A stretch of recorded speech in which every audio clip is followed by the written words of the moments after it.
Scheme ನೌಕರರಿಗೆ ಸಿಕ್ಕಾಪಟ್ಟೆ ಕೆಲಸ ಬೇರೆ ಕೆಲಸಗಳೆಲ್ಲ ಕೊಡೋದನ್ನು ನಿಲ್ಲಿಸಿ ಸ್ಕೀಮ್ ನೌಕರಿಗೆ ನ್ಯಾಯ ಪಡಲೇಬೇಕು. ನಾಲ್ಕು ಲೇಬರ್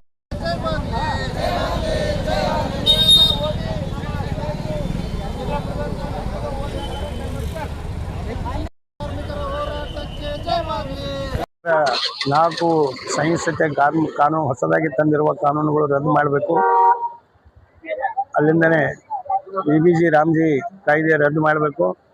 ಪರಿಷ್ಕರಿತ ವೇತನ ಏನದಲ್ಲ, ಸರ್ಕಾರ ಕನಿಷ್ಠ ವೇತನ ಹೆಚ್ಚಳ ಮಾಡಿ ಆದೇಶ ಮಾಡಿ ಅರ್ಧ ಮಂದಿಗೆ ವೇತನ ಹಾಕಿ ಈಗ ವೇತನ ಹಾಕಬಾರ್ದು ಅಂತ ತಡೆ ಹಿಡಿಬೇಕಂತ ಆದೇಶ ಮಾಡ್ಯಾರ. ಅದ್ರ ವಿರುದ್ಧ ಇವತ್ತು ನಾವು ಇಡೀ ದೇಶವ್ಯಾಪ್ತಿ ಇವತ್ತು ರೈತ ಸಂಘ ಕಾರ್ಮಿಕ ಸಂಘಟನೆಗಳು ಎಲ್ಲವೂ ಸೇರಿ ಇವತ್ತು ನಾವು ರಾಜ್ಯ ಮಟ್ಟದಲ್ಲಿ ಅಷ್ಟೇ ಅಲ್ಲ, ಇವತ್ತೆಲ್ಲ ಜಿಲ್ಲಾ ಕೇಂದ್ರಗಳಲ್ಲಿ ಕೂಡ ಈ ಒಂದು ಹೋರಾಟ ಹಮ್ಮಿಕೊಂಡಿದ್ದೀವಿ.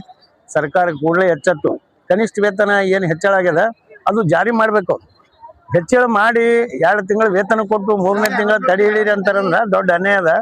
ಅದಕ್ಕಾಗಿ ಕೂಡಲೇ ಕನಿಷ್ಠ ವೇತನ ಕೊಡ್ಬೇಕಂದ್ರೆ ನಾಳೆನೂ ಕೂಡ ಕಲಬುರಗಿಯಲ್ಲಿ ಒಂದು ಬೃಹತ್ ಹೋರಾಟ ಇದೆ ಹಾಸ್ಟೆಲ್ ನೌಕರರು.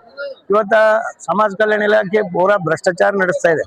ಇವತ್ತು ಹಲವಾರು ವಸತಿ ಶಾಲೆಯಲ್ಲಿ ಫುಡ್ ಪಾಯ್ಸನ್ ಪ್ರಕರಣಗಳು ಕೂಡ ಜರಗಲಿಕ್ಕೆ ಕಾರಣ ಇದು ಜಿಲ್ಲೆಯಲ್ಲಿ ಇರ್ತಕ್ಕಂಥ ಜಿಲ್ಲಾಡಳಿತದ ಮುಖಂಡರಾಗಿರುವಂಥ DSW ಪ್ರೀತಿ ಮೇಡಮ್ ಏನಾರ JD ಅವರು ಅವ್ರಲಿಂದ ಇವತ್ತು ಈ ಪ್ರಕರಣಗಳು ಮತ್ತು ಅವರಿಗೆ ಈ ನಮ್ಮ ಕಾರ್ಮಿಕರಿಗೆ ವೇತನ ಹೆಚ್ಚು ಮಾಡಿದ ಬಗ್ಗೆ ಹಾಕೋದು ಮನಸ್ಸಿಲ್ಲ. ಅವ್ರು ಏನೂ ಇಲ್ಲ. ಇವತ್ತು BCM ಮತ್ತು ಮೈನಾರಿಟಿ ಇಲಾಖೆ ಜಾರಿ ಮಾಡಿದೆ, ಆದರೆ ಇವ್ರಿಗೆ ಪುರ್ಸತ್ತೇ ಇಲ್ಲ. ಇವ್ರಿಗೆ ಭ್ರಷ್ಟಾಚಾರದಾಗೆ ಇವರು ಟೈಮ್ ಹೋಗ್ಲತ್ತದ. ಅದಕ್ಕಾಗಿ ಸಮಾಜ ಕಲ್ಯಾಣ ಇಲಾಖೆಯಲ್ಲಿ ಇದು ಜಾರಿಯಾಗಿಲ್ಲ, ಕೂಡಲೇ ಜಾರಿ ಮಾಡಬೇಕು.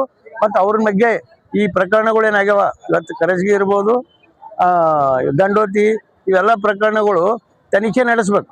ತನಿಖೆ ನಡೆಸಿ ಇವ್ರ ಮ್ಯಾಗ ಶಿಸ್ತಿನ ಕ್ರಮ ತಗೋಬೇಕು. ಇವ್ರಿಗೆ ಸೇವೆಯಿಂದ ಅಮಾನತ್ ಮಾಡ್ಬೇಕಂತೇಳಿ ನಾಳೆ ಜಗತ್ ಸರ್ಕಲ್ನಲ್ಲಿ ನಿರಂತರ ಹೋರಾಟ ಮಾಡ್ಬೇಕಂತ ತೀರ್ಮಾನ ಮಾಡಿದ್ವಿ.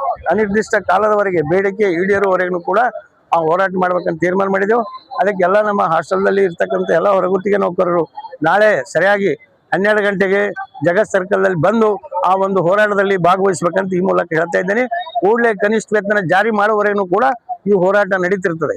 ಅಲ್ಲದೆ ತನಿಖೆ ನಡೆದು ಈ ಅಲ್ಪಸಂಖ್ಯಾತರ ಕಲ್ಯಾಣ ಇಲಾಖೆ, ಸಮಾಜ ಕಲ್ಯಾಣ ಇಲಾಖೆ ಇಬ್ಬರು ಅಧಿಕಾರಿಗಳ ವಿರುದ್ಧ ಸರ್ಕಾರ ಕೂಡಲೇ ಶಿಸ್ತಿನ ಕ್ರಮ ಜರುಗಿಸ್ಬೇಕನ್ನೂ ಕೂಡ ಇವತ್ತು ನಾವು ನಾಳಿನ ಹೋರಾಟದ ಪ್ರಮುಖ ಬೇಡಿಕೆ ಆಗಿದೆ.